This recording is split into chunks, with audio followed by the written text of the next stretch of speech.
Bine v-am găsit la un nou episod Masă cu Roast. Îl avem de data asta invitat pe Ionuț Rusu, care e aici lângă noi și mulțumim că a venit.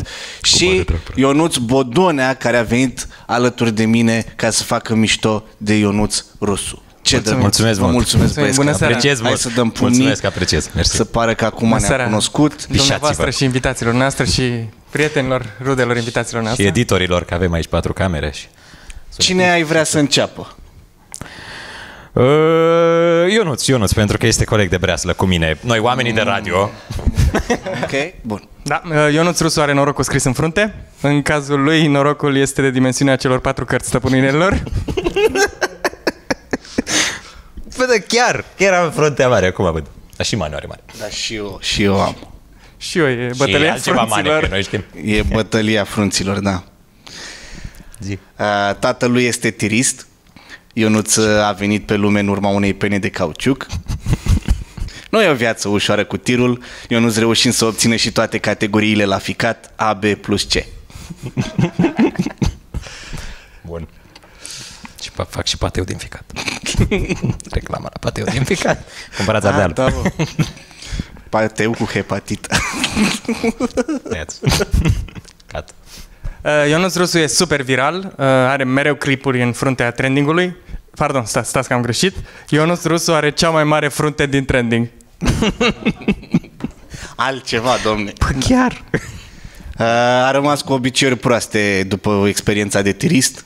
Își fură motorina singur din mașină și după aia se plânge că îi consumă mult.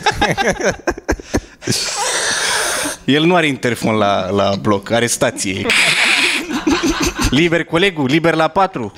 Lifturi bune, colegul, lifturi bune.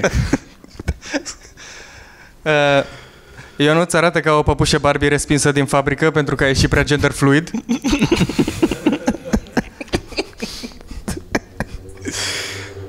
Nu știu cât de bine îl cunoști tu, dar el e foarte zgârcit, adică e mega zgârcit.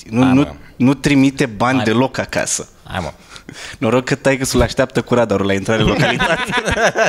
Doar așa mai scoate ceva de la el. Dau motorină. Ionuț Rusu era așa de urât că nici pe vremea când conducea tirul nu-l opreau prostituatele pe marginea drumului. Păi tu oprești la ele. Tu nu știai, credeai că e invers, tot așteptai. Credeai că fac autostop. Ionuț Rusu e atât de zgârcit încât după ce a făcut un test COVID a cerut asistentelor bețișorul înapoi să șteargă cu el în urechi.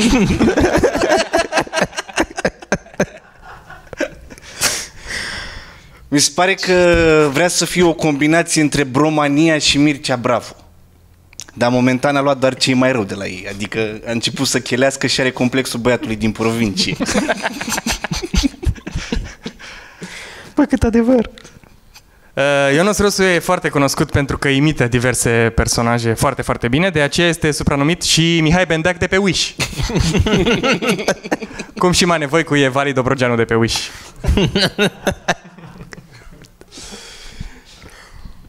Nu vreau să zic că Ionuț este homosexual. Ionuț Rusu, că am văzut că de unde știe. Dar singurele momente în care se simte bărbat sunt atunci când o imită pe Dana Budeanu.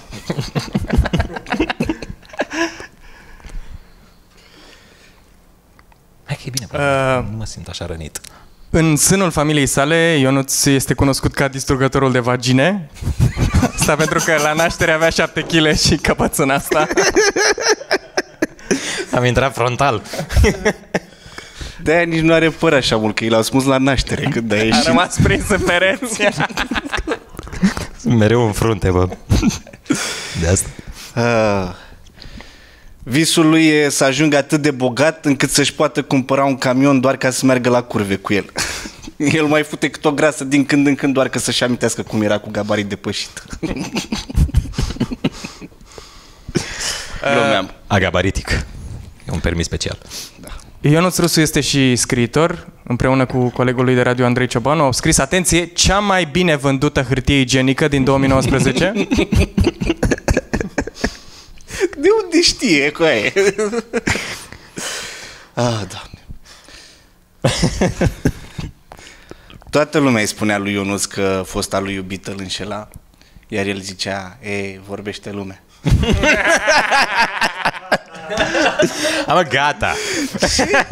Da, e... Ce paradox să fii tirist și totuși bolile cu transmitere să le iei de acasă.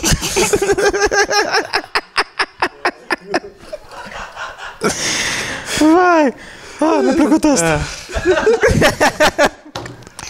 A fost în două direcții. În aceeași notă, îmi pare rău să anunț asta aici, dar Ionuț Rusu este și zoofil. Fute la ferma. Mă rog, a futut.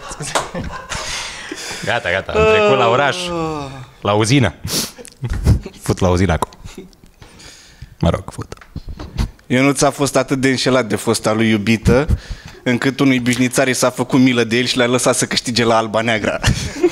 Mă, gata cu asta. Umbla cu atât de mulți bărbați iubita lui, încât Ionuț mirosea alt parfum în fiecare zi. Ce bine miroși, cu ce m-am dat?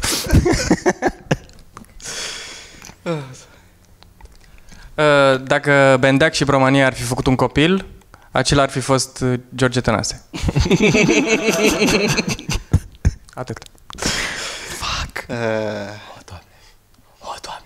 Fosta lui iubită a făcut atât de mult sex la locul de muncă, încât Ionuț a fost aproape să primească propria emisiune la cât i-a pupat indirect pe șefii pulă. S-au despărțit din cauza restricțiilor, pentru că ea nu mai avea voie cu mai mult de 4 oameni la masă. Oh, leu! Asta a fost. Băi, câte adevăruri s-au spus. Eu trebuie să vă fac roastul vostru. Da, acum așa ar fi Fucking shit! Bun, hai. Păi eu zic că-s ok. Hai să vedem. Râdeți un pic. Gata. Am să încep cu Ionuț Bodonea.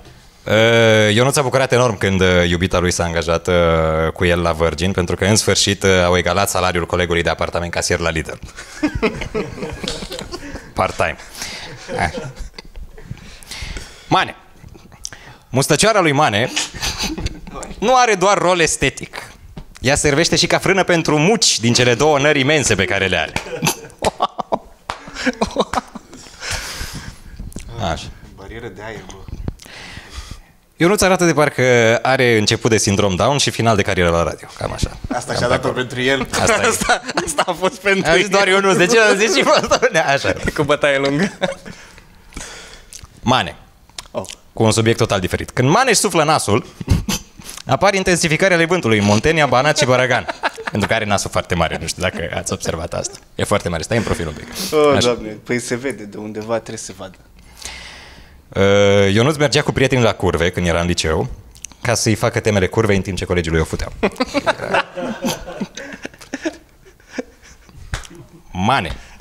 Mane este exact tipul pe care ți-l imaginezi când vezi anunțuri cu montez plase pentru țânțari. Nu așteptam ceva cu nasul? Da. Pentru că are nasul foarte mare și le montează cu nasul. Pentru că poate să iasă țânțari din nas sau ceva din... Bun. Dacă Ionuț Bodonea ar fi fost apostol, l-ar fi vândut Iisus pe el pentru 30 de arginți. Am omorât, da, v-am omorât. Ai zis că nu e bună cârje. O scos pe asta. Le sunt așa că le-ai scris cu cârje? Dacă ar juca în filme porno cu instalatori, Mane și-ar da demisia pentru că nu lasă actrițele să le repare chiuveta. Chiar m-aș supăra. Așa, Mane are un frate geamăn, dacă nu știați, care nu seamănă deloc cu el pentru că a făcut contestație la Dumnezeu când era în pântec. Ionuț e fan declarat Audi, dar și-a permis doar 2 cercuri din brand pe care le-a pus pe ochi, după cum vedeți. Mulțumim mult de tot. Mie mi-au plăcut foarte mult glumele tale. Și mie ale tale și ale tale și vă respect pe amândoi și vă iubesc. Vă mulțumesc foarte mult că ați venit și sper că v-ați simțit bine. Întotdeauna. Mă simți foarte bine. Mulțumim foarte mult. Mane. Bun. Timpul pe care îl petrecem împreună spune că mă simt foarte bine cu tine. Vă mulțumesc. Vă mulțumesc că v-ați uitat și să aveți o seară minunată. Salut!